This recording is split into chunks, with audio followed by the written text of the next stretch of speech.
भारत में बसने वाला कोई भी व्यक्ति ये कभी नहीं चाहेगा कि भारत का कोई भी प्रधानमंत्री एक ऐसे क्लब के अंदर आ जाए जहां पर इमरान खान हो, कोरिया के किम जोंग उन हो, या म्यांमार का सैन्य शासक हो, या सऊदी अरब के अंदर सलमान बिन सऊद, इस टाइप के जो लोग हैं, जो शासक हैं, इस तरह के क्लब में कोई भी भारतीय ये नहीं चाहेगा कि भारत का प्रधानमंत्री उस क्लब में आ जाए। लेकिन एक ऐसी रिपोर्ट आई है जिसके बारे में हम आपको बता दें, आपकी स्क्रीन पर लगी है। ये रिपोर्ट बेसिकली पत्रकारिता की आज़ादी के संबंध में है, हर साल निकलती है, दुनिया की बहुत ही बड़ी प्रतिष्ठित रिपोर्ट है। आ तो पहले चुकी थी, लेकिन उस रिपोर्ट ने एक ऐसा क्लब बनाया जिसके अंदर 37 लोग ऐसे शामिल किए गए हैं जिन लोगों ने अपने देश के अंदर पत्रकारिता का गला घोंट दिया, या पत्रकारिता के जो पर कैच कर दिए, या पत्रकारिता का दमन कर दिया। आपकी स्क्रीन पर ये एक संस्था है जिसको बोलते हैं RSF, name PM Modi among 37 predators of press freedom. दोबारा सुन लीजिए, अंग्रेजी में बोलते हैं ये लोग कि RSF name PM Modi among 37 predators of press freedom with Kim Jong Un, Imran Khan, और इसके अलावा 32 या 37 लोग जो हैं टोटल मिलाकर के इस क्लब के अंदर हैं। ये बेसिकली RSF जो है, हम आपको बता दें कि RSF एक फ्रेंच नेम है, रिपोर्टर्स विदाउट बॉर्डर्स के नाम से एक संस्था है जो हर साल पूरी दुनिया के अंदर ये नापती है कि पत्रकारों की क्या स्थिति रही है। भारत को पत्रकारिता की अंदर यही बताया गया, 2016 के अंदर जो भारत की रैंक थी वो कुछ कम थी, और अब जो है रैंक उसको बढ़ाकर, यानी कि बढ़ाना 142 बताया गया। 180 देशों के अंदर ये आकलन होता है, उसके अंदर भारत की जो रैंकिंग है वो 142 है, यानी कि ऊपर से हम चलें तो हम ज़्यादा नीचे नहीं हैं, बीच में आकर 142 पर रुक जाते हैं, जो कि 1/3 के करीब हो जाता है। ये 142 बहुत अच्छी कंडीशन, बहुत अच्छी रैंक नहीं मानी जाती। इस रिपोर्ट का मतलब ये होता है कि किस देश के अंदर पत्रकारिता के किस तरह के आयाम हैं, पत्रकारों को कितनी आज़ादी है अपनी बात कहने की। और दूसरी बात, इस रिपोर्ट के अंदर जो लिखा है वो हम आपको सिलसिलेवार बताएंगे, लेकिन फिलहाल इस संस्था ने जो पूरी दुनिया के 180 देशों के पत्रकारिता की आज़ादी की एक रैंक बनाती है, उसमें भारत को फिसलते हुए दिखाया गया है। हालांकि पिछले साल भी इतना ही था 142, और इस साल भी 2016 के अंदर ये 133 था, जो अब बढ़ करके 142 हो चुका है। अब लेकिन एक नई बात ये हुई है कि RSF, जो मैंने आपको बताया, रिपोर्टर्स विदाउट बॉर्डर्स के नाम से भी हम कह सकते हैं, क्योंकि RSF एक फ्रेंच नेम है, इसको अगर हम अपनी ज़बान में बात करेंगे, इंग्लिश में कहेंगे, तो रिपोर्टर्स विदाउट बॉर्डर्स एक संस्था है जो UN से भी संबंधित है, यूनेस्को से भी संबंधित है, और कई सारी दुनिया की बड़ी बड़ी संस्थाओं से संबंधित है। उसने भारत के प्रधानमंत्री नरेंद्र मोदी को एक ऐसे क्लब में डाल दिया है जहाँ पर कोरिया के तानाशाह भी हैं, इमरान खान भी हैं, तुर्की वाले भी हैं, सऊदी अरब के, और हद यह है म्यांमार के अंदर जो तख्ता पलट करके अभी जो सैन्य शासक आया उसके क्लब में नरेंद्र मोदी को डाल दिया गया है। हालांकि इसके अंदर पुतिन भी हैं, चीन के भी राष्ट्रपति हैं, वो भी हैं। तो हम आपको बताना ये चाह रहे थे कि भारत, जिसके बारे में कहा जाता है कि ये बिल्कुल निष्पक्ष और आज़ादी के साथ यहाँ सांस ली जाती है। पिछली बार हमने आपको बताया था कि अमेरिका की जो गूगल फ्रीडम हाउस है उसने बताया था कि भारत के अंदर पूरी तरह से आज़ादी नहीं है, भारत आंशिक आज़ाद है, जबकि भारत को आज़ाद हुए 1947 70 बरस से ज़्यादा हो चुके हैं। लेकिन फ्रीडम हाउस ने भारत के बारे में जो रिपोर्ट दी थी हम आपको पहले बता चुके हैं, उन्होंने भी कहा था कि भारत पूरी तरह से आज़ाद नहीं है। हालांकि हम इसको कंडेम करते हैं, हमारा चैनल भी इसको कंडेम करता है, लेकिन पत्रकारिता की जब बात आती है तो हमें अपने गिरेबान में झांक कर ये देखना ज़रूर पड़ेगा कि दुनिया की इतनी प्रतिष्ठित जो ये संस्था है, ये हमें इमरान खान के साथ या म्यांमार के शासक के साथ या किम जोंग के साथ हमें अगर हमारे प्रधानमंत्री को डाल देती है तो ये वाकई चिंता का विषय है। लेकिन इसके अंदर जो कंटेंट हैं वो किन वजहों से इन्होंने हमें इस क्लब में डाला है, हमारे PM को इस क्लब में डाला है, वो सोचने का विषय है, और वो किसी न किसी हद तक सही है। देखिए, इन दिनों पत्रकारिता पर जिस तरह का एक हमला हुआ है, अपनी बात कहने की आज़ादी को छीन लिया है, मैं आपको फैक्ट्स ज़रूर बताऊंगा, लेकिन एक बात मेरे जहन में आ गई, वो आपको बता देता हूं। NDTV के जो सरबराह हैं, कार्यवाहक हैं, और उसके जो CEO हैं, उनका नाम है प्रणव रॉय का एक बयान मैं आपको बता देता हूँ कि जब चीन में वो गए तो वहाँ किसी आदमी ने उनसे कहा कि भारत में ऐसी क्या चीज़ है जो चीन में नहीं है। तो उन्होंने कहा, भारत के अंदर हमारा जो है ना फ्रीडम ऑफ एक्सप्रेशन है, हमें बोलने की आज़ादी है, लेकिन 2016 में और 2021 में फर्क क्या आया है कि उस आज़ादी को इस रिपोर्ट के अनुसार, ये हम नहीं कह रहे हैं, ये वायर ने भी छापी है और दूसरे जो अखबारात हैं वो हम आपको लगा देते हैं आपकी स्क्रीन पर, उन्होंने भी छापी है। उनके अकॉर्डिंग हमारा जो भारत के अंदर पत्रकारिता की आज़ादी है उसका दमन हो रहा है। वो क्या क्या उसके कंटेंट हैं वो हम आपको बताने जा रहे हैं। लेकिन परेशानी की बात यह है और शर्मिंदगी की बात भी यह है कि भारत के प्रधानमंत्री नरेंद्र मोदी को एक ऐसे क्लब में डाल दिया गया है जहां पर यह बताया गया कि इनको प्रेडेटर्स हैं। ये जर्नलिज्म के मुतालिक बताते हैं, हम आपको पढ़कर सुनाते हैं कि किस तरह का नाम दिया। RSF names PM Modi among 37 predators of press freedom.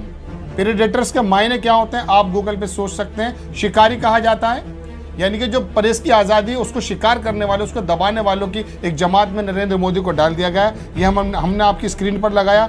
अब हम आपको थोड़ा सा 1-2 मिनट आपको और लगेंगे, लेकिन सुन लीजिए कि किस तरह का कंटेंट RSF ने बताया है कि जिसकी वजह से भारत को इस चीज़ के अंदर डाला गया है।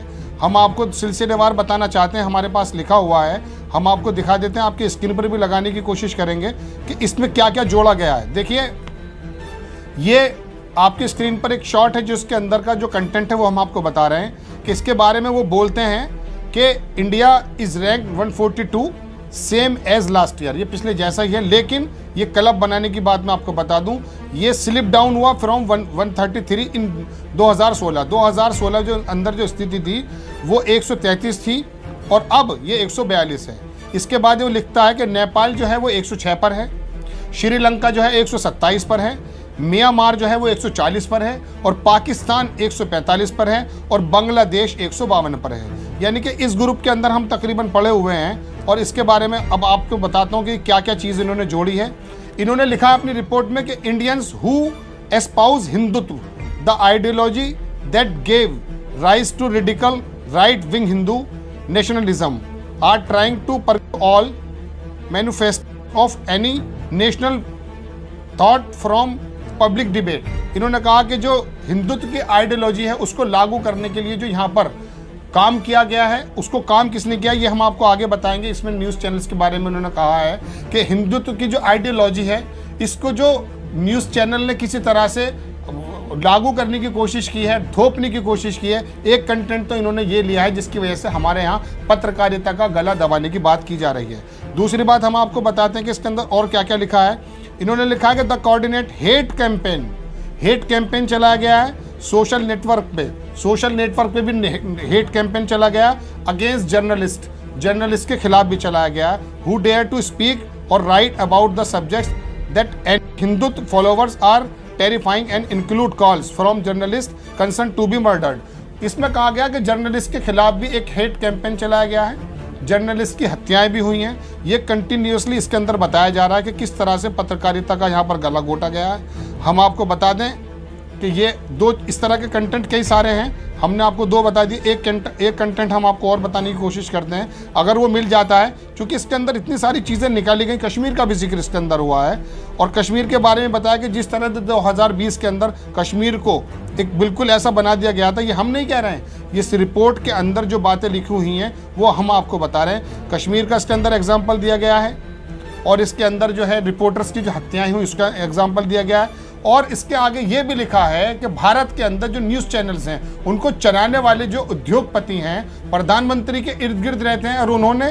प्रधानमंत्री की जो नीतियां हैं जो कि गलत नीतियां, विभाजनकारी शब्द याद रखिए, ये शब्द मेरे नहीं है, ये इसी रिपोर्ट के अंदर है। हम आपको लगा कर दिखा देंगे कि विभाजनकारी नीतियों के अंदर न्यूज़ चैनल के मालिकों ने जिस तरह से प्रधानमंत्री नरेंद्र मोदी का साथ दिया है वो इस बात का सबूत है कि इस क्लब के अंदर 37 जो प्रेडेटर्स ये बता रहे हैं, शिकारी बता रहे हैं आज़ादी पे, प्रेस की आज़ादी पे, इसके अंदर एक इसका भी रोल ज़्यादा है कि उन न्यूज़ चैनल्स के मालिक ने इस तरह की विभाजनकारी नीतियों का प्रचार प्रसार किया। सोशल मीडिया के खिलाफ भी, सोशल मीडिया पे भी हेट कैंपेन चलाई गई और जो जर्नलिस्ट अपने बारे में बात कर रहे थे, इंसाफ की बात कर रहे थे, तथ्यों को उठा रहे थे, उनको परेशान किया, उनको मारा गया। कश्मीर के भी बहुत सारे मुद्दे इसके अंदर दिए गए हैं। तो ये कोई खुशी की बात नहीं है, शर्मिंदगी की बात है कि भारत के प्रधानमंत्री को एक ऐसे क्लब में डाल दिया है जहां पर उत्तर कोरिया का और म्यांमार का शासक होगा।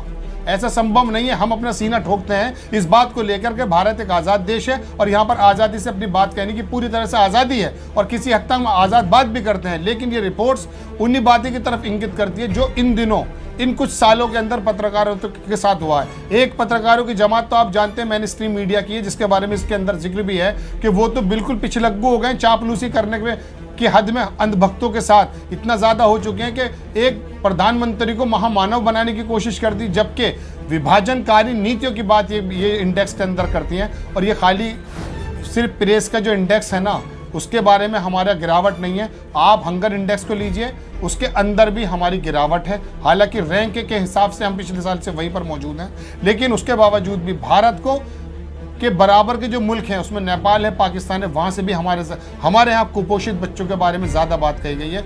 वो रिपोर्ट समय ज़्यादा हो जाएगा, वरना हम आपको यहीं लगा कर दिखा देते। तो जितनी भी रिपोर्ट्स आती हैं, चाहे वो खुश रहने वाले मामले में कौन सा देश खुश है, उसमें भी भारत नीचे है, हंगर इंडेक्स में भी भारत की कंडीशन ख़राब है। और पत्रकारिता के बारे में ये जो बात मैं आपसे कह रहा हूँ, इसके बारे में इतनी खुली आज़ादी नहीं है कि जिस तरह से ये बताता है इंडेक्स के पत्रकारों को आज़ादी के साथ बात करने की कोशिश नहीं है। और प्रीडेटर्स का शब्द भारत के प्रधानमंत्री के साथ इस्तेमाल किया गया, जिसको हम कंडेम भी करते हैं, लेकिन इसके बरखिलाफ हम ये भी देखने की कोशिश ज़रूर करेंगे कि वाकई इन दिनों भारत के अंदर पत्रकारिता का दमन हुआ है या नहीं, और जो मेन स्ट्रीम मीडिया थी वो किस तरह से चापलूसी पर आ चुकी है, अनभक्तों ने किस तरह का माहौल पैदा कर दिया है। और इनके खिलाफ यदि कोई बात करता है तो उसको एंटी नेशनल कह दिया जाता है, उसको मुल्ला कह दिया जाता है, या उसको पागल बता दिया जाता है, या उसको देशद्रोही बता दिया जाता है, या दूसरे देश जाने की सलाह दे दी जाती है। ये भारत सरकार के नेता भी करते हैं, रिपोर्टर्स भी करते हैं और अनभक्त भी करते हैं। लेकिन उन अनभक्तों को, उन रिपोर्टर्स को और उन नेताओं को ये जवाब है कि भारत के प्रधानमंत्री को इन नीतियों की वजह से, पत्रकारिता का गला घोटने की वजह से एक ऐसे क्लब में डाल दिया गया है जहां पर उनको शब्द दिया गया प्रेडेटर्स। और ये हम कतन इसको कंडेम भी कर रहे हैं कि हम किसी सूरत में भी भारत के प्रधानमंत्री को, चाहे वो नरेंद्र मोदी हो चाहे पिछले हों, एक ऐसे क्लब में आ जाएं जहां पर उत्तर कोरिया के शासक भी हो, इमरान खान भी हो, या तुर्की के भी है, कोई भी तानाशाह हो, वहां पर हम नहीं चाहेंगे कि भारत के प्रधानमंत्री का नाम उसके अंदर जुड़े। हम कंडेम करते हैं, लेकिन कंडीशन पत्रकारिता की वही है जो कि ये बताता है।